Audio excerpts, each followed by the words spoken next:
മാസം തുടങ്ങാനിരിക്കുന്ന 23-ലെ പര്യടനത്തിൽ Zimbabwe Indian സ്ക്വാഡിൽ നിന്നും Malayali super താരം സഞ്ജു സാംസണിനെ ഒഴിവാക്കിയത് ചർച്ചകൾക്ക് വഴിവെക്കുകയാണ് എന്ന് പറയാം. മുറുകവെ പുതിയൊരു റിപ്പോർട്ട് തന്നെ പുറത്തു വന്നിരിക്കുന്നു. കോച്ച് ഗൗതം ഗംഭീറിന്റെ താല്പര്യത്തിന് വിരുദ്ധമായിട്ടാണ് അദ്ദേഹം തഴയപ്പെട്ടതെന്ന ദൈനിക് ജാഗരണിന്റെ റിപ്പോർട്ടിൽ വ്യക്തമായി പറയുന്നുണ്ട്.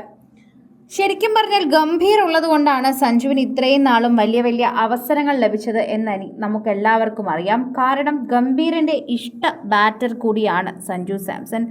ഗംഭീർ ബാറ്ററായുള്ള രീതിയിൽ അല്ലെങ്കിൽ സഞ്ജുവിനെ ഏറ്റവും നന്നായി ഉപയോഗിച്ച ഒരു കോച്ച് കൂടിയാണ് എന്ന് പറയണം. സഞ്ജുവിനെ കിട്ടുന്നതും അല്ലെങ്കിൽ സഞ്ജുവിന് ഇങ്ങനെ കളിക്കാനുള്ള അവസരം ലഭിക്കുന്നതും അവിടെ ഗംഭീർ ഉള്ളത് കൊണ്ടാണ് എന്ന് പറഞ്ഞേ മതിയാകൂ. UK പര്യടനത്തിൽ കളിച്ച 7 T20കളിലും 4 എണ്ണത്തിൽ മാത്രമേ സഞ്ജുവിനെ കളിപ്പിച്ചിരുന്നുള്ളൂ.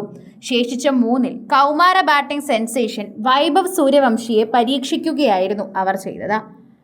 അട്ടർ ഫ്ലോപ്പായി പോകുന്ന കാഴ്ച നമ്മൾ കണ്ടിരുന്നു. അതിന് മതിയാവാതെയാണോ വീണ്ടും ഇത്തരത്തിലുള്ള തീരുമാനം എന്നാണ് ചോദിക്കുന്നത്. സഞ്ജുവിന്റെ കാര്യത്തിൽ 2 തട്ടിലാണ് ഇപ്പോൾ ഉള്ളത്.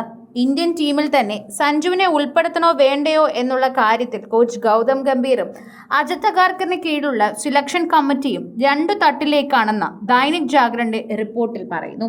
ഗംഭീർ സഞ്ജുവിനെ വിടാതെ പിന്തുണയ്ക്കുന്ന ഒരു വ്യക്തി തന്നെയാണ്. ശരിക്കും പറഞ്ഞാൽ ഗംഭീറിന്റെ കയ്യിൽ കിട്ടിയപ്പോഴാണ് സഞ്ജുവിനെ നമുക്ക് ഏറ്റവും നന്നായി തന്നെ കാണാൻ സാധിക്കുന്നത്. ഏറ്റവും കൂടുതൽ ആളുകൾ അത് പ്രശംസിക്കുകയും അത് സമ്മതിക്കുകയും ചെയ്യുന്നുണ്ട് എന്നുകൂടി പറയുന്നു.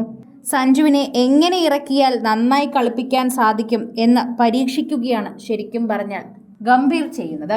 അതുകൊണ്ട് തന്നെ ഗംഭീറിനെ ആരും കുറ്റം പറയില്ല. ഗംഭീർ കാരണം തന്നെയാണ് സഞ്ജു ഇവിടെ നിലനിൽക്കുന്നത് എന്ന് നമുക്ക് മനസ്സിലാക്കാൻ സാധിക്കും. അല്ലെങ്കിൽ ഇന്ത്യൻ ക്രിക്കറ്റ് ടീമിന്റെ പൊളിറ്റിക്സിനിടയിൽ സഞ്ജുവിന്റെ പേര് എപ്പോഴേ മുങ്ങിപ്പോകേണ്ടതായിരുന്നു. സിംബാബ്വേയുമായുള്ള 3 T20കളുടെ പരമ്പരയിൽ സഞ്ജു തീർച്ചയായും ടീമിൽ വേണമെന്നായിരുന്നു ഗംഭീർ ആഗ്രഹിച്ചത്. പക്ഷെ അവസാനം നടന്നത് നമ്മൾ കണ്ടു. അദ്ദേഹത്തിനെ ഒഴിവാക്കാനോ ബ്രേക്ക് നൽകാനോ യാതൊരു പ്ലാനും കോച്ചിനില്ലായിരുന്നു എന്നത് ഒരു യാഥാർത്ഥ്യമാണ്. എന്നാൽ കോച്ചിന്റെ കാര്യം മുൻനിർത്തി മാത്രം അവിടെ കാര്യങ്ങൾ നടക്കുന്നില്ല എന്നതാണ് മനസ്സിലാക്കുന്ന കാര്യം. ചുമ്മാ സഞ്ജുവിന് അവസരം നൽകാൻ സാധിക്കില്ല എന്നതാണ് ടീം സെലക്ഷന്റെ തന്നെ ഒരു നിലപാട്.